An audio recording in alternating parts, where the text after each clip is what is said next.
Alright, so today I'm putting the Jeep JL factory LED headlights into the Humvee. I know what you're thinking, that light looks the same size as the regular Humvee light. It'll bolt right in. It doesn't. So here you see the factory housing for the Humvee and the headlights themselves. I thought I could just put the headlight in the housing, put the housing back in the car, but nothing fit. The control module in the back of the light is too large for the diameter of the cutout in the factory housing.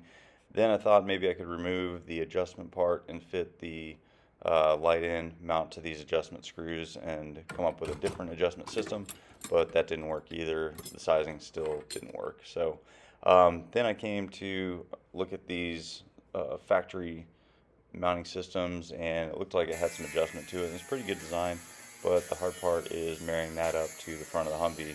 So I had to get rid of these tabs that were in the way. Those are probably specific to the Jeep, but they're in my way. And I had to grind the adjuster portions a little bit more narrow so it would fit. Then I needed to make room for these adjusters since they sit behind the light bracket, and I ended up using some fuel line because I couldn't find anything else that was a thick rubber bushing, but a rubber bushing was what I was after. This gives me enough protrusion or projection so that I have room for the adjusters to fit in and can possibly absorb a little bit of vibration and shock from the vehicle.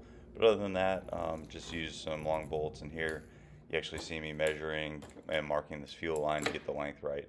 Then I just cut 6 pieces and set up the bolts, and it's pretty much ready to go in. You see there that there's some clearance, and that should be plenty for using this factory adjuster, which was really nice because the adjuster system was going to be more complicated if I couldn't use something that already existed. I also had to carefully mark and drill 3 small holes for my M5 bolts to go through the front of the body, but it's just fiberglass and I'll use some washers behind it. It should work just fine. Anyway, that's it. This thing should go straight in.